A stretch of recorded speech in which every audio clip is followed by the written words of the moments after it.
This episode is brought to you by Progressive Insurance. Fiscally responsible, financial geniuses, monetary magicians. These are things people say about drivers who switch their car insurance to Progressive and save hundreds. Visit Progressive.com to see if you could save. Progressive Casualty Insurance Company and Affiliates. Potential savings will vary, not available in all states or situations. Life is made up of many gorgeous moments. Cherish them all, big and small, with Blue Nile. Whether it's for yourself or a loved one, Blue Nile's unrivaled selection of expertly crafted fine jewelry and statement pieces help make all your moments sparkle. Blue Nile's experts are on hand to guide you, and their diamond guarantee ensures you get the highest quality at the best price. Celebrate a life well lived in the most radiant way and save up to 30% at BlueNile.com. That's BlueNile.com. There's one thing that will forever change the way you sleep, and it's the softest 100% organic cotton sheets from Boll & Branch. You'll fall asleep faster wrapped in the most luxurious comfort. You'll never sleep hot again with sheets that feel breathable to sleep in. You'll experience the purest softness on night one and feel your sheets get even softer with every wash. Discover the difference with 15% off your first set of sheets at bollandbranch.com with code BUTTERY. Exclusions apply. See site for details.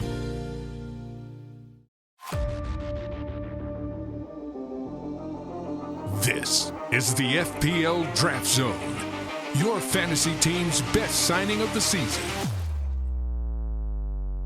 Mo Salah scores twice as Liverpool charge towards title glory. Manchester City at risk of dropping out of the Champions League places entirely after losing to Forest. And the Moisaya makes it 8 unbeaten for Everton. Hello and welcome to the FPL Draft Zone, a podcast all about draft FPL. I am Dom Crofts. I hope you are well.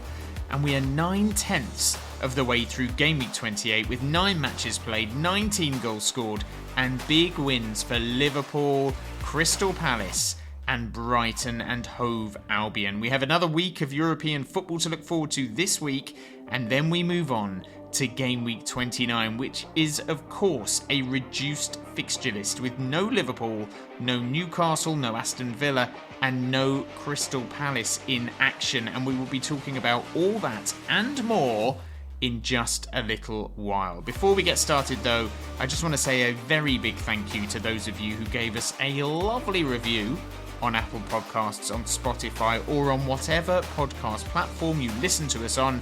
A shout out as well to Sam, who left some very kind words for us. Thank you very much, Sam. And if you wouldn't mind following in his footsteps and giving us a review this week while you're listening to us, or straight after, that would be hugely appreciated. But right now, it is time to take a look back at the weekend that was and flag a few Gameweek 28 headlines for you. And it all began at the City Ground on Saturday lunchtime with that game between Nottingham Forest and Manchester City, and that one finished Forest 1, City 0, a late goal from Callum Hudson-Odoi, the difference between the two sides. The former Chelsea man also bagged maximum bonus points despite getting a booking to finish on 10 points. In the 3 o'clock kickoffs, Brighton beat Fulham 2-1 at the Amex, thanks to another late goal, this time a penalty won and converted by João Pedro. Raul Jimenez had given Fulham the lead before Van Heck had levelled for the hosts. Brighton are now just a win off a top 4 place after winning 6 on the spin in all competitions since that 7-0 loss to Nottingham Forest. Crystal Palace continued their good form with a narrow win at home to Ipswich. Ismaila Sarr got the only goal of the game after he was moved into a striker's role following a quiet day at the office for Eddie Nketiah. And Liverpool beat Southampton 3-1 at Anfield. Will Smallbone had given the Saints a half-time lead, but Darwin Núñez and 2 Mo Salah penalties turned the game in favour of Arne Slot's side. Liverpool are now averaging a penalty every 1.3 games in the Premier League this season, and their opposition is being reduced to 10 men every 1.6 matches. It makes you think, doesn't it? It makes you think. In the early evening kickoff, Brentford played well against Aston Villa, but they did lose 1-0. Ollie Watkins got the winner against his old club. Keane Lewis-Potter hit the post for the Bees. And Axel Disasi played like a prime Paolo Maldini. And there was a late kickoff as well on Saturday, with Wolves drawing with Everton at Molineux. Jack Harrison put the visitors in front, but Marshall Munetsi equalised for Wolves, who pull further clear of the relegation zone, which looks, let's face it, done and dusted, because on Sunday Chelsea made it 2 wins on the spin with a victory over Leicester. It wasn't exactly convincing. Cole Palmer missed a penalty for the Blues, but Marc Cucurella made it 2 goals in as many games to give Enzo Maresca's side the win. Spurs drew 2-2 with Bournemouth in North London. Bournemouth took a 2-goal lead in this one, thanks to goals from Tavernier and Evan Nielsen, but Spurs fought back with goals from Sarr and Son. And then at Old Trafford, it finished Manchester United 1, Arsenal 1. Bruno Fernandes got the goal for United. Declan Rice got the goal for Arsenal. There are assists in this one for Garnacho and Jurrien Timber. There is still one fixture left to play, with West Ham taking on Newcastle United at the London Stadium on Monday night. But hopefully you do not have too much riding on that one, and your game week has already proven to be a successful one. And if it has been a successful one, or even if it hasn't, it's probably because of the sort of players we're going to be talking about right now, because it is time for winners and losers. The FPL Draft Zone. Winners and losers. And as usual, first up are our winners. And first up is Ismaila Sarr, who made it 3 goals in his last 2 games for Crystal Palace, with the only goal of the game against Ipswich Town. He's now picked up 26 points across the last 2 game weeks now, getting maximum bonus points in both matches. He has 7 goals and 4 assists for the season. And after a week off in game week 29, it is Southampton next for Mr. Sarr. And Darwin Núñez is another winner this week after he scored and assisted in Liverpool's win over Southampton. It was the Uruguayan's first start since game week 18, but he made quite the impact.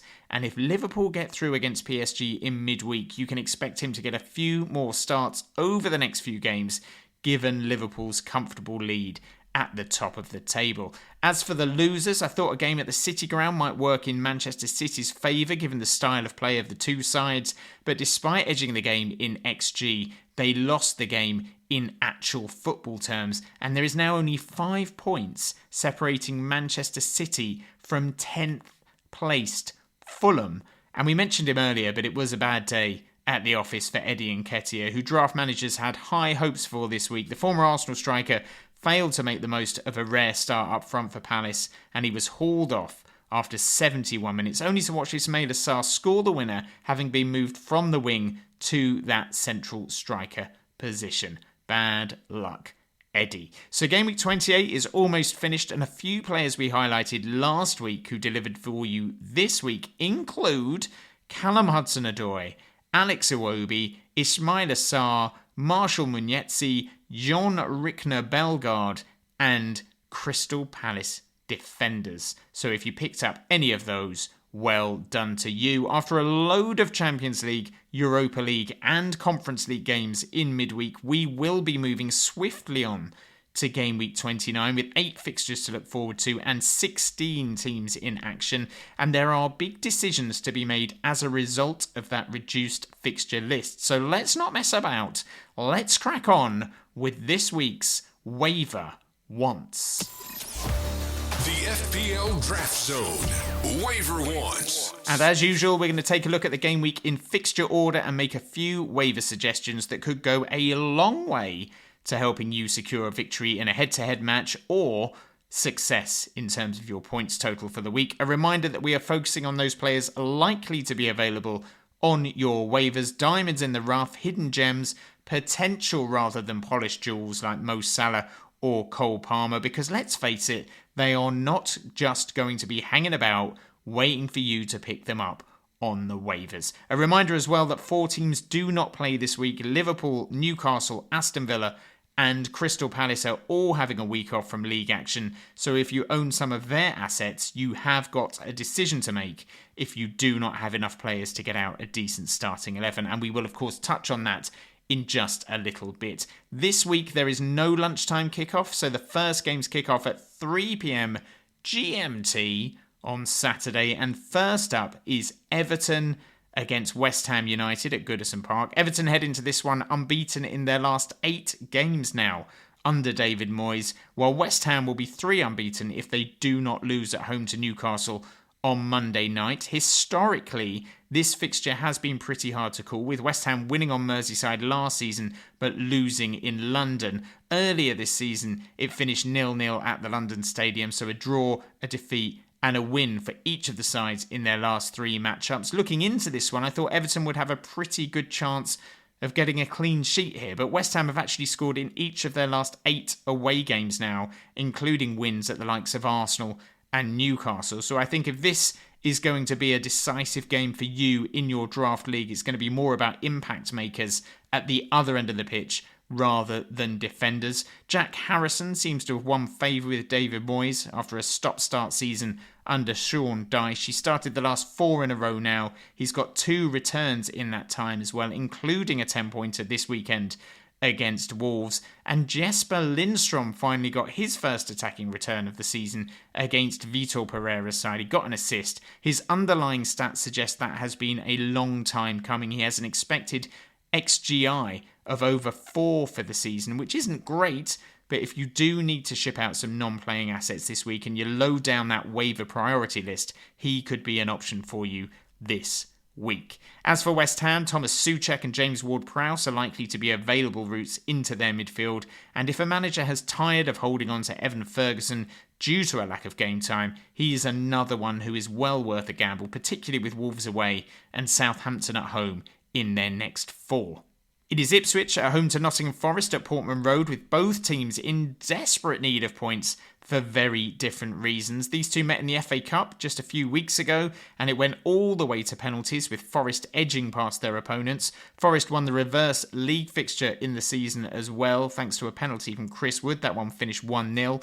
Ipswich created 1.63 XG at Selhurst Park this weekend, so they are still a threat going forward, but against a Forest side who pride themselves on their defensive solidity, I do think a Forest defender would be a good signing this week, depending on if there are any available. If you're in need of a midfielder and the likes of Gibbs White, Hudson-Odoi and Anthony Elanga are all taken, then Elliot Anderson is probably your next best bet. He has a goal and 5 assists for the season, although his numbers haven't been great of late.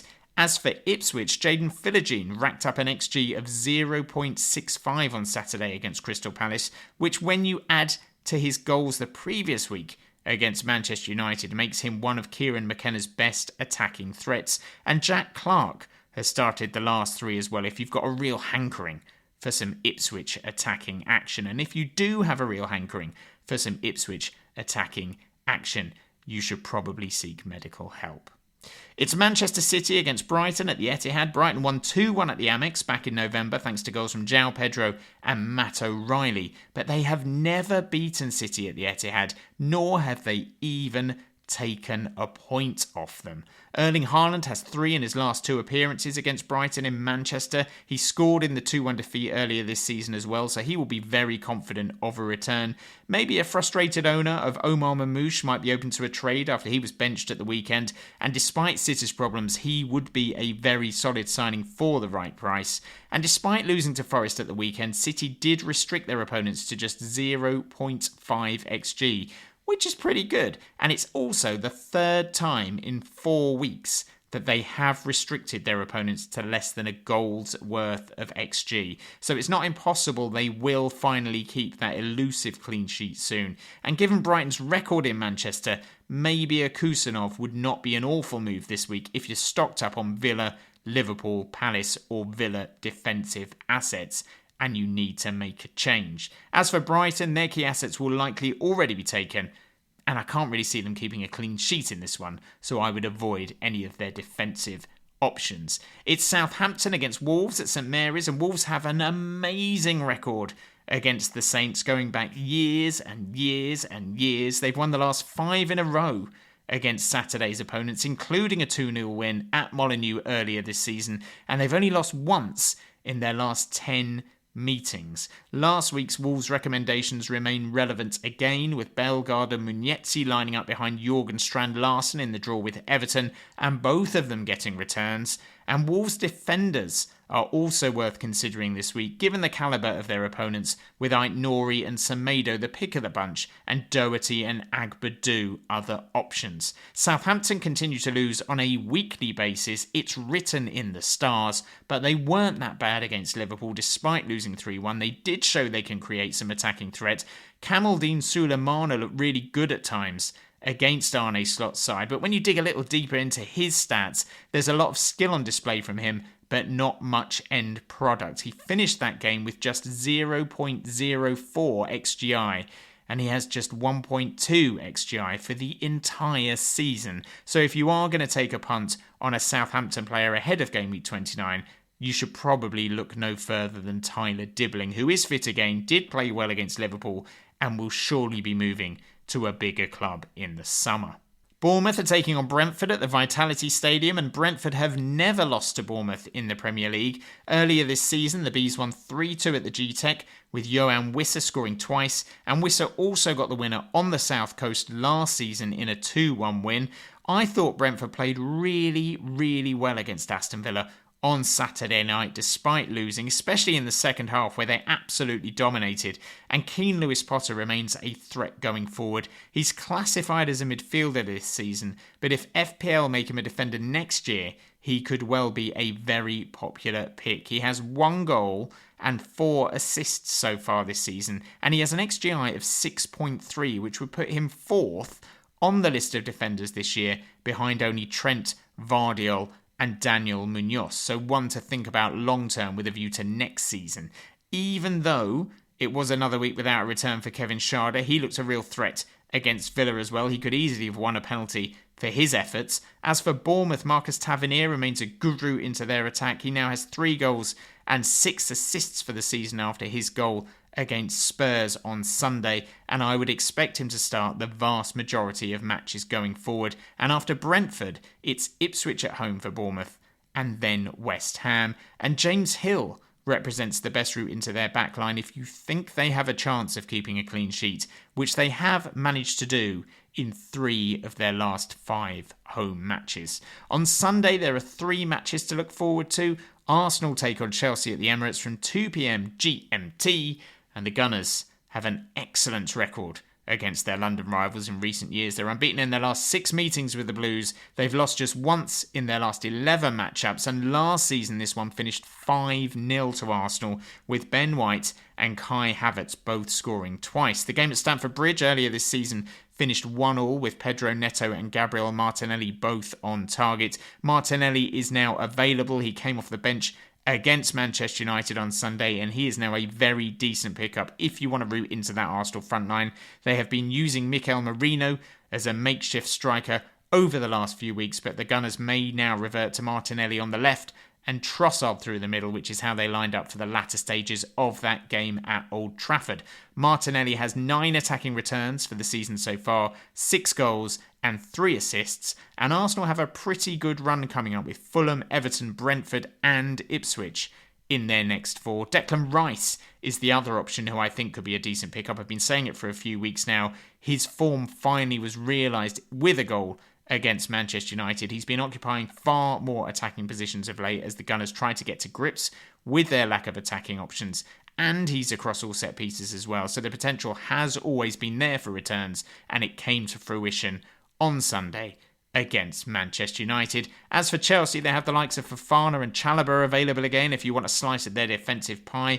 I'm not sure I would go there, but it's there if you want it. And Madueke and Jackson are both expected to return for their next game against Spurs after this one, if any managers have binned them off and you like the look of either. Jackson, it goes without saying, would be a phenomenal signing, but surely no one has been so blinkered as to drop him.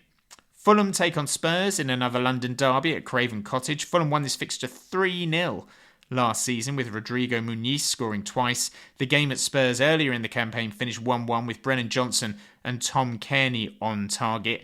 Alex Iwobi is one of the unsung heroes of this season for me. He's now got 7 goals and 4 assists for the campaign, and he would be a great 5th midfield option if he is available. Fulham's next run of fixtures is tricky, with Arsenal, Liverpool, Bournemouth and Chelsea next, but they will get chances against Spurs, and that can only be good news for Iwobi. Adama Traore is likely to be available for this one as well, and he will provide a tough test for Tottenham's fullbacks, whoever Ange goes with. And as for Spurs, Kulusevski's injury means Wilson Odobert is likely to get many, many more minutes, and he could be a nice pickup with matches against Southampton and Wolves to come in game weeks 31 and 32.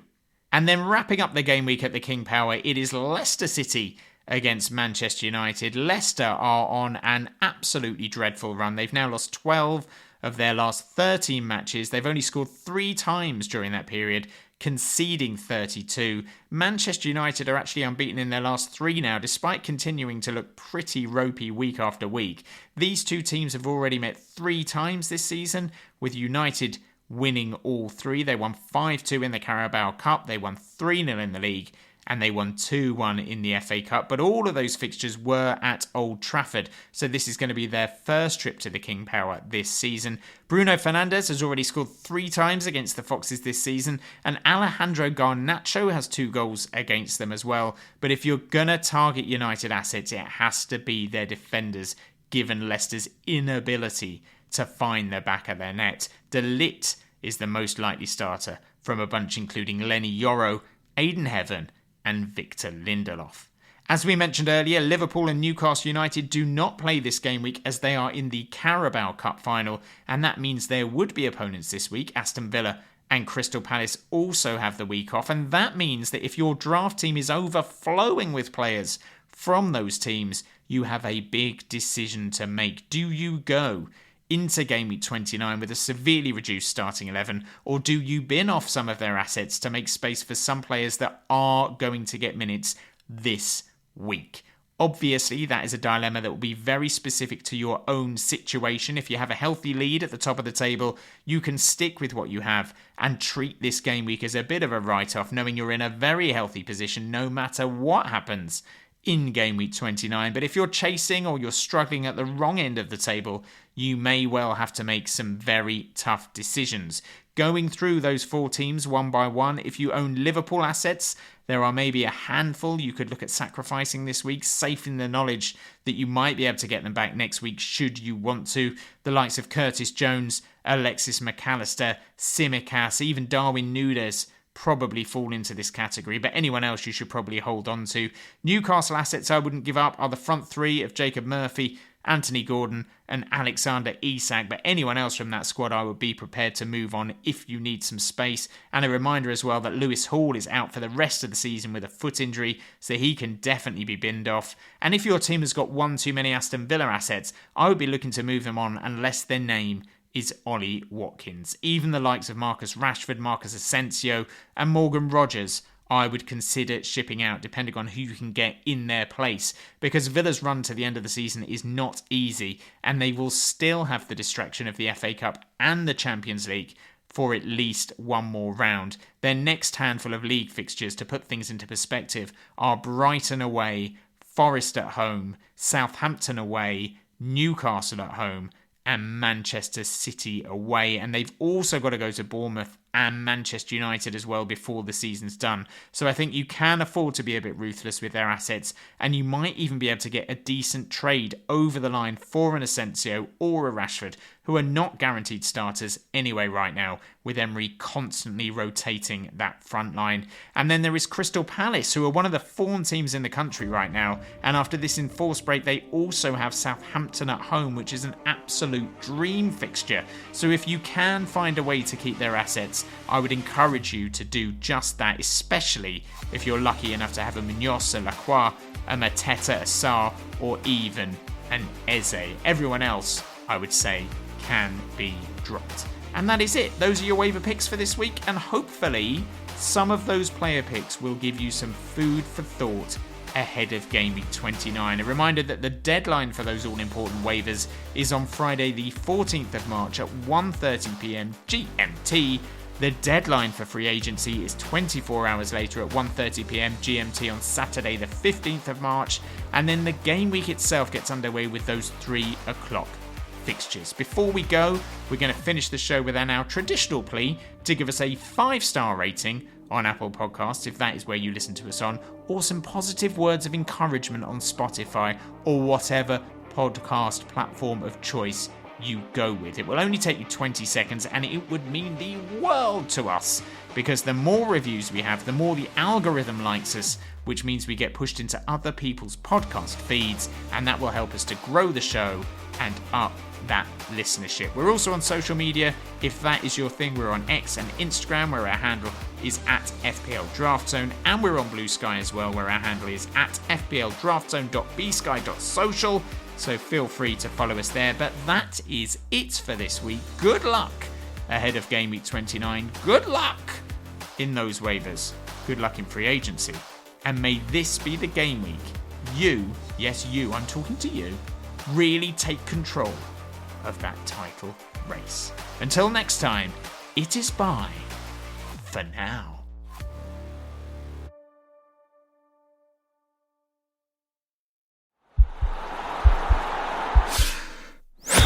This podcast is part of the Sports Social Podcast Network.